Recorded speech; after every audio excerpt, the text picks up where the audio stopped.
Hi guys, James at RampantLionReviews again for you today with another beer review. For this one, we are going to stick to Sweden and we're going to return to a brewery that has featured on the channel a good number of times before. I must have reviewed 45 or 50 beers from this brewery actually, and I would count them as one of my favourite Swedish breweries. They're not afraid to try different styles, and that's one of the main reasons why I enjoy reviewing their beers so much. So for this review then, we are going to head up towards Gothenburg once again. Göteborg, as you would say in Swedish, the Swedish craft beer capital up there on the west coast. Got to get that Gothenburg catchphrase in because it is of course channel tradition these days. And we're going to go out to the east of the city a little bit to Landvetter, quite close to the airport, and that means that we are going to try another beer from the wonderful Bryggeri. And this is going to be review number 3 of 4 from my February orders from these guys. So this particular beer is called the Cloudy.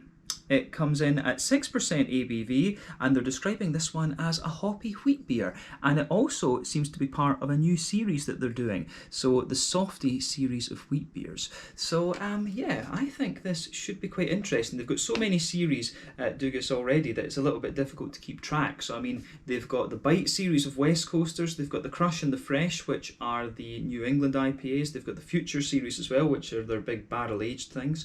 So yeah, there's a lot going on at Dugas Bryggeri. These guys are always firing out different beers. You get 2 or 3 new beers from these guys every month. But if memory serves me correctly, this might well be the second beer that they've released in this series. I think there was one back in December or so that I didn't actually order. But this beer was released as part of the February 2021 Lokal och Småskalig assortment through Systembolaget here in Sweden.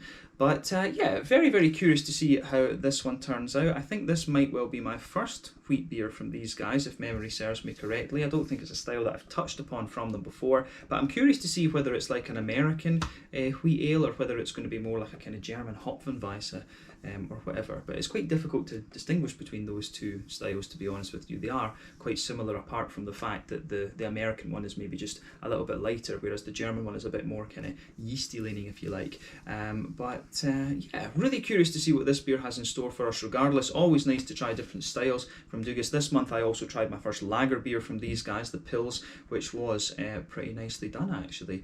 So yeah, hopefully this makes for a good review, and I hope that you guys enjoy it as well. So yeah, as always with my reviews then, I'll tell you a little bit about the brewery before we taste the beer. If you want to get straight to the tasting, just fast forward. All the usual links are in the video description below. That's the brewery website, the link to my other reviews that I've done from Dugas Bryggeri before, and you will no doubt see more added to that list in the near future. But there's all the usual social media down there. If you want to see more reviews, do please consider subscribing to the channel. The whole channel, of course, has a geography-based tagging system, so you can go into the homepage and search for beer based on country, city, state, county, province, prefecture, whatever it is you happen to be interested in. Do check out the playlists of beers from different countries. There is one there for all the Swedish beers that I've reviewed for you. That's constantly being added to. And as always, please do get in touch and let me know some of the other beers and breweries that you guys would like to see me review. It's always great to hear from you guys that are watching the videos, and the support that you show the channel is hugely appreciated. So anyway, to tell you a little bit about Dugas Bryggeri then, on to my brewery notes. So as I've mentioned to you already, Dugas Bryggeri are based in Landvetter on the outskirts of Gothenburg on the west coast of Sweden, and the brewery was established back in 2005 in Mölndal to the south of the city by Mikael Engström Dugas. So one of the more established breweries, and it does of course take its name from him. But a few years previously to this, Mikael had actually met an Englishman who was selling second-hand brewing equipment around Sweden, and this really got him thinking about brewing his own beer. So he studied the very kind of complex Swedish alcohol laws. They're a bit easier now, but they are still pretty complex. But he visited various other breweries around the country as well, and he started buying up the equipment to put together his own brewery, and this culminated with the opening of their first facility in Mölndal back in 2005. Over the following years, they continued to build up this brewery, but by 2009, they'd outgrown the original premises, and so they moved up to Landvetter the following year in 2010. The older brewery had a maximum capacity of around 1,500 hectolitres of beer per year, so about 150,000 litres, but the new brewery started off with a capacity of 8,000 hectolitres of beer per year, and this has been more than doubled in recent years. But over the years, this brewery have become very well known for quite a few different things. Originally, they started out really doing a lot of different kind of fruit beers and sour beers and stuff like this. They also had quite a few, big imperial stouts and porters and things like that. There was a period of time where this brewery was known officially as the Dugas Ull og Porter Brewery, if I remember rightly. So I don't know. Yeah, obviously it's changed now just to Dugas Brewery from what I understand. But two of the classic beers from these guys would be the Tropic Thunder, and that was a collaboration originally with Stillwater. Brian Strumke over in the States, a kind of gypsy brewery that he does, and that's a kind of cult classic of the Swedish sour beer scene, along with some of the Bryggeri stuff. And then there's also the Egypt, which is now the Big Egypt, the Big Imperial Stout. Those are probably the two kind of classic beers from Dugas Brewery that I would always recommend that anybody tries. But more recently, they've been doing a lot of IPAs. Like I said, they've got the Fresh series of New England single IPAs. They've got the Crush, which I think is the double IPAs. That might be the other way around, so don't quote me on that. They've got the Bite West Coast IPAs, and they've also been investing a lot in their barrel aging program, which they call the Future Series. The other thing to note about this brewery is that they are one of the co-owners of the two brewers beer bars in Gothenburg, along with All In Brewing, who of course are one of the well-known gypsy breweries in the city, and Mikael's daughter, Ida, she runs Electric Nurse Brewing along with her husband John, and they are a gypsy brewery, but they brew a good number of their beers at Dugas Brewery as well, and I think they also own a share in the Brewers Beer Bars as well, but I've never confirmed that actually. I really need to look that up, or ask Mikael Duga and just see what he says. But yeah, these guys, as I say, that's really all I can really tell you about them, to be honest with you. They're a very well established brewery, one of the most respected craft breweries in Sweden, I would say, and yeah, they do some lovely beers. As I said, not afraid to try different styles, so pick a style that you enjoy from these guys and you're in for a bit of a treat with them, to be honest. I've had really interesting beers from them over the years, and I always enjoy having a look at the new stuff that they release. So yeah, kind of cool to encounter a new style from them after so long as well. So yeah, that's all I can really tell you about this one, as I said, but let's get on and actually have a taste of this beer itself then. So I'll just let you have a little look at the artwork on this one before we open it up. There you can see it's quite typical of the Dugas beers that we've had before. Actually, you can see it tells you a little bit about the beer on the side here. So it says, "This is cloudy. This beer is exactly what its name says it is. Everything is in there. This beer is like a fluffy little cloud, a silky smooth and hoppy wheat beer with tons and tons of all those fruity flavours and aromas that you've come to love. Yeast and hops dancing together in perfect sync like an orchard, velvety." So yeah, that's quite nice. There you can see on the side there is another one of the Dugas Bryggeri symbols. Sorry, my computer is going a little bit mental as I'm trying to show you this, just a little bit crazy. There you can also see there's a little bit of a blurb about this beer here as well, as we just went through. But yeah, is plain gold bottle cap, as you always get from Dugas. I always complain about this every video. I wish that they had black bottle caps just with a D or something on them. I think that would be a really nice touch to the beers. But yeah, 330ml bottle, this one. And this one I think cost me in the region of 30 Swedish kronor, so roughly about €3, £2.50, and I guess maybe about $3.25, $3.50 American. But yeah, I think this one should be quite interesting. So a hoppy wheat beer, I guess, as I say, the two styles that we can relate this to would either be the American wheat ales or the American wheat ales or the Hopfenweissens from Germany. So yeah, this I think should be quite interesting. Let's get all of that in there. There we are. Yeah, just looks like a New England IPA, to be honest with you, just when we pour it. But yeah, that's got all the sediment out of it as well, which I am quite impressed with. And let me just check that I'm lined up again. There we go. It's my OCD kicking in. Just got to have this perfect. As I say, I'm still getting used to this new camera with these reviews. It's still a little bit of a different way of recording. Yeah, as you can see with this one then, it looks very nice. It's poured with just under a finger of a frothy, I would say, perfect white head, and it's very, it really is very impressively frothy. Just look at that on the camera there, tiny little bubbles. But yeah, I would say that this beer is a very nice kind of pale pale yellow colour. It's almost a little bit like a kind of pineapple juice or something like that. It certainly looks a little bit like the pineapple juices or the mango juices that I've seen before. But yeah, there's one or two big bubbles sticking towards the side of the glass, a few little ones going up towards the bottom of the head there. But I mean, overall, it does look pretty nice. If I stick my fingers behind the glass there, you can see there is a good level of haze to this one. And to be honest, with any type of wheat beer, that is to be expected. The wheat is going to give you a nice level of haziness. But yeah, in terms of its appearance, it certainly just looks like, you know, a New England IPA, to be honest with you. Although Hefeweizens, I guess, are the kind of original hazy beers, if that makes sense. You know, the German Hefeweizens were have always been, you know, big hazy beers. So yeah, interesting to chat a little bit about the appearance of this one, because this isn't a style that you'll come across all that often, to be honest with you. So I think it is quite cool that Dugas tried to put a little bit more kind of attention on the style, if you like. So yeah, nothing overly surprising about the appearance of this one when you consider what kind of style of beer it actually is. But yeah, let's have a closer look at the aroma of this one then and just see how we get on. I'm very, very curious to see what this beer has in store for us. That does smell really nice, actually.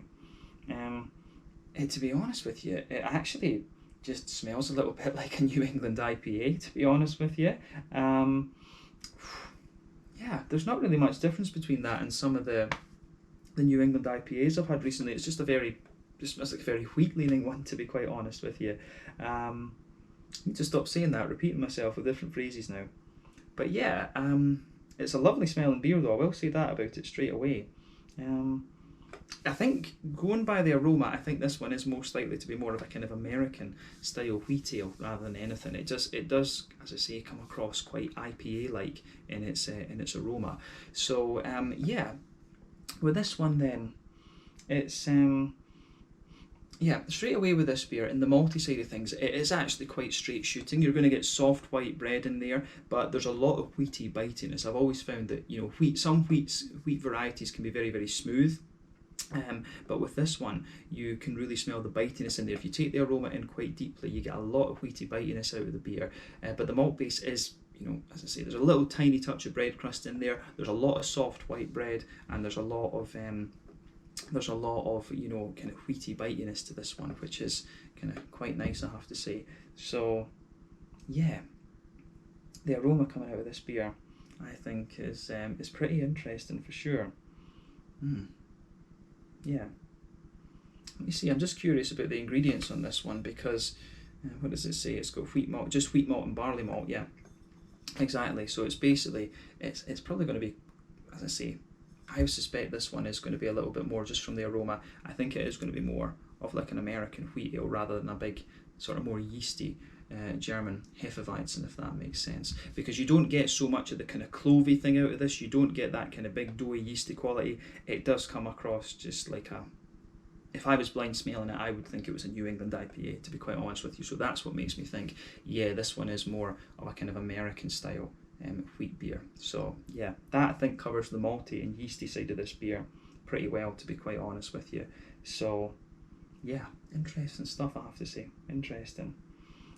Yeah, on the hoppy side of things then, it's actually got quite a nice green component to it. This one, I find that this beer is quite big and floral. There's a wee touch of earthiness in there, but it does have a good little bit of a kind of big floral aromatic note to it. I hesitate to say that it's spicy, but there's maybe a little touch of that in there, but it does feel like it's got a good wee touch of kind of dankness to it, in honesty. So that's definitely an interesting point to make about this beer for sure.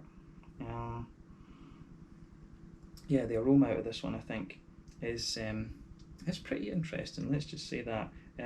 The green component for me, as I say, nice and big and floral. It's got a little bit of a kind of brighter grassy zestiness at the front of the nose, and I think other than that, that's it for the green side of things. I mean, I think the kind of big floral aromatic component in this beer builds a good bridge with the bitiness of the wheat, so that works for it. But then you've got the fruity side of this, which is in a little bit of contrast to that. It's got quite a nice soft fruity character to it, this one, in terms of the aroma. So yeah, I would say on the fruity side of things, you do get a wee bit of sort of more pungent passion fruit out of the beer, but this one smells as if it's going to be something like Victoria's Secret, Galaxy, Simcoe, Eldorado, you know, Idaho 7. It's going to be, it's one of these kind of lighter tropical hops that's in this beer. So yeah, I'm just curious to see what the bitterness is going to be like on this as well. Because that could, you know, that would be a really interesting thing to experiment with a little bit, would be a German Hefeweizen with these American, New Zealand, Slovenian hops and things. That would be a really interesting thing to kind of play around with, I would think. Nice to do some more like Pilsners and Helles and stuff with these different hops as well. But yeah, on the fruity side of things, like I say, a little bit more of a kind of pungent passion fruit. There's a good bit of mango in there as well, and the mango comes across as being quite soft. And then you've got, you know, papayas and apricots and things in it as well. It's just, you know, it's one of these typical, it is quite a typical kind of smooth, tropical fruity character that you get out of this one. I'm just trying to see if there's any kind of more orangey citrusy note to it. Part of me wants to say there's a wee bit of an orangey citrus in there, but in honesty, it's a little bit hard to get that. I mean, there is a wee bit of just an orangey note at the top of the nose, but I think that the wheat is a little bit powerful in this one, and you know, it's a wheat beer, so that makes sense. And the green component is quite powerful as well. The sort of big floral aromatic notes. So it feels like it's a little bit hard to kind of say definitively yes or no to whether there's a kind of orangey citrus note to this one. But yeah, the aroma of this beer is quite interesting. It certainly made me think a little bit. So let's have a taste of this beer and just see how we get on. I'm very, very curious about this one, like I said. So yeah, this one is the Cloudy, the first one I'm having from the Softy series from Dugas Bryggeri, which I think is going to be interesting to follow over the next little while. A series of hoppy wheat beers. So yeah, let's go for it. 6% ABV, this one released in February 2021 through Systembolaget here in Sweden. Let's get stuck in. Slange, skål, cheers.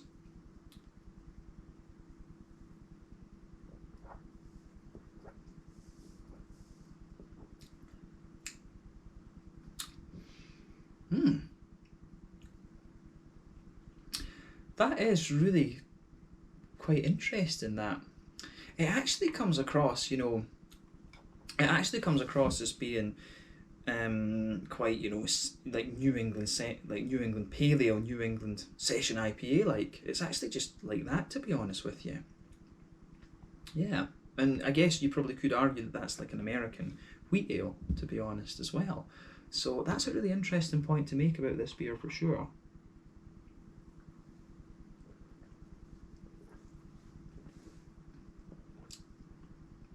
Yeah.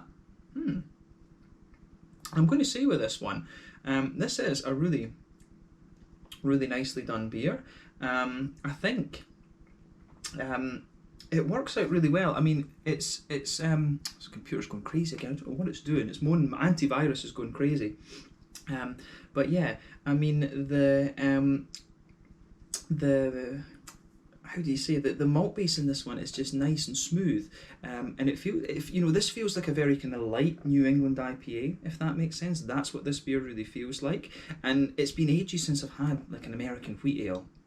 It's been ages like I've had it, but I do remember that this one comes across as just, you know, very light and very smooth. But you know, I would say that historically speaking, a lot of the Dugas beers that I've had have been quite, you know, they're quite light and they're quite sessionable in their mouthfeel. A lot of these kind of more hoppy beers, if you like. So this is kind of in keeping with what a Dugas American wheat ale would be like. It's definitely not a German Hopfenweisse. Let's just say that now. This is not. Pardon me. This is not a German Hopfenweisse. No way. It's not yeasty enough. You don't get the kind of banana, doughy, kind of clovey sort of things out of this beer. No way. It is more of a kind of American wheat ale, this one, but it comes across as very, you know, New England Session IPA, New England Pale Ale, like in its aroma. So that's definitely worth noting. But I will say that it is a nice beer. It is a nice beer, this one. So thumbs up to Dugas. I'll need to try one or two more from this series and just see how it evolves over time. But it certainly strikes me as a really solid, very, very drinkable beer, this one.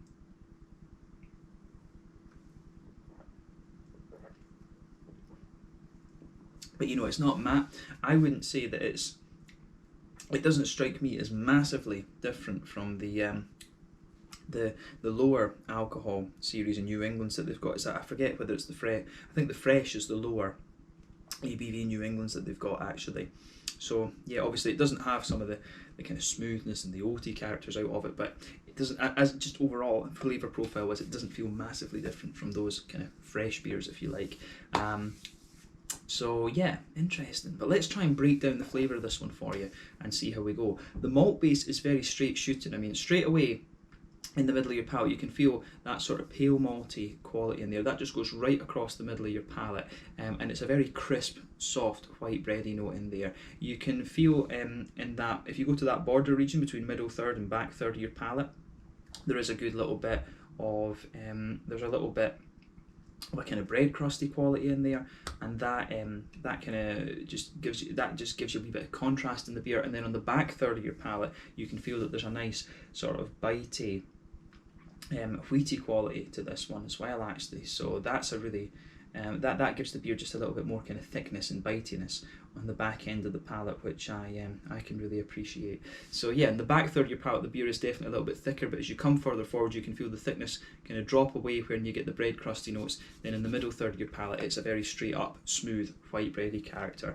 If it was a German Hopfenweisse, you would have, you know, some banana notes, you'd have a bit of yeastiness in there, and just a wee touch of a kind of clovey spice. But it really comes across in the malt base as very much like a kind of New England Pale Ale, New England Session IPA sort of thing. So yeah, this is an interesting one, but at 6%, obviously it is a little bit stronger than those kinds of beer. So yeah, definitely an interesting point to make about this one, I would say. But yeah, on the hoppy side of things then, let's focus on the hoppy side of this beer. I don't think there's much more that we really need to say about the malt base in this one. So yeah, in the hoppy side of things then, there is a little bit of earthiness in the back corners of the palate, but as you move further forward, it develops a wee bit of a herbal quality. Then as you reach the kind of front corners of the tongue, it's a little bit more kind of floral and aromatic. There's a nice big sort of spicy character comes out of this one, but I wouldn't describe this beer as being overly bitter, to be quite honest with you. It just has a wee bit of a kind of floral aromaticity and a wee touch of spice to it, which is quite interesting.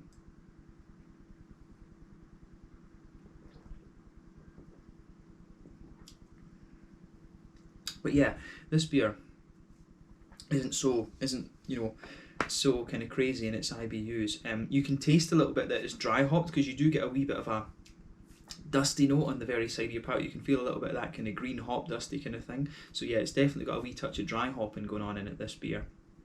And the other thing is I'm drinking this beer fairly fresh, to be honest. So yeah, you will come across a little bit of that dry hopping in nature there, but it's not mad, it's not crazy in terms of its IBUs. It is quite Hefeweizen-like in terms of its IBUs. I actually can't remember whether the American wheat ales tend to be, you know, a bit more hoppy than this, but it works. Whatever IBU they've got in here, it does work. We'll come back to that later. But yeah, around the front curve of the palate, the beer's got a little bit of a sort of lighter grassy kind of thing going on, which I think works nicely. And then on that front third of your palate, that's where you've got the nice oily bubble, where those juicy fruity esters just roll their way out of the beer. So at the back of that front third of your palate then, on that border region, you do get a wee bit more of a kind of bread crusty sort of thing going there, and you can feel a bit of the softness of the wheat.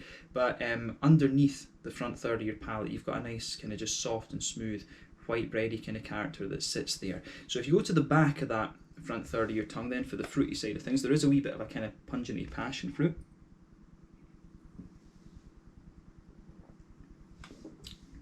So yeah, you do get a wee tiny bit of pungent passion fruit, but as you move further forward from that, it actually becomes very, very mango-like. You do get a nice kind of oily mango coming out of this beer, and that kind of dominates the fruity side of things for me. As you move further forward, you will pick up little hints of papaya, you know, apricot, these kind of things, but for me, it's primarily mango that's coming out of this one. So I'm not sure exactly what hop this could be, to be honest with you. El Dorado springs to mind. I don't think it's Idaho 7. It's not pungent enough to be Galaxy, I don't think, either. Victoria's Secret would be another one. So I think El Dorado or Victoria's Secret. I'm not too sure about that. I don't think it's Simcoe. It doesn't It's got a wee, it's a bit too mango-like, I think, to be Simcoe, and I don't think it's quite complex enough to be Citra, in honesty as well. So I'm not sure about this one. Remember, hops can change their characters if they, with different malts and different yeasts and stuff like that. So this is quite interesting. But you will notice on the very tip of your tongue, there is just a wee touch of a kind of zesty type quality. There is a wee bit of a lemony, grassy, sort of zesty kind of thing going on with this beer. But yeah, it's quite an interesting beer, this one. Very straight shooting, as I say, compared to some of the other kind of New England IPAs and stuff like this that you'll find from Dougas Brewery. But yeah, it is, I think it's an American wheat ale, but it does come across as really kind of New England hazy session IPA, like, to be honest with you. It's quite a straight shooting beer, but just nicely executed. I think that's a fair way to kind of summarise this particular beer. So yeah, let's leave it at that for the tasting section. Mouthfeel wise, I would describe this beer as being, towards the bottom end of mid-bodied. It's quite a light, just easy drinking beer. The carbonation is very, very smooth, and the overall beer is just a very, very kind of smooth one, to be honest. It does have a wee bit of an oily character to it as well, which I think helps bring out the fruity side of things, which I do like. But yeah, in terms of IBUs, this beer is quite low. In terms of its IBU count, I think 15, 20 IBUs is about right. 15 is normally what you would have in a German Hefeweizen. As I said earlier, I can't remember what the IBU count would be normally for an American wheat ale, but it works. Soft malt base, there's not really a sweetness to it, and then you've just got a lovely kind of slightly juicy, oily, fruity character to it. So yeah, overall, a nicely executed beer, quite New England session IPA, a New England pale ale like, and yeah, very, very interesting, I have to say. Very straight shooting, but really nicely executed. So well done to Dougas for this one. This is a series that I'll keep an eye on over the next little while. But yeah, interesting to review this one, and I hope you guys enjoyed my take on it. So let's leave it there. Once again, thank you for watching my beer reviews. Until the next time, please like, subscribe, share, all the usual YouTube stuff. Let me know your own thoughts on this beer in the comment section below. Let me know what your favourite beers are from Dougas Brewery. We will return to these guys very soon, I'm sure. I will keep an eye on this, what's the series called again? I will keep an eye on the Softy series and see what other beers they're releasing from this. So I'm curious to see what other new series they're going to come out with across 2021. But yeah, thanks again for watching. Check out my social media, check out Dougas Brewery, and I'll catch you guys later. This one was the Cloudy, a hoppy wheat ale at 6% ABV from Dougas Brewery in Landvetter near Gothenburg on the Swedish west coast. Slange, skål, cheers, and catch you guys very soon.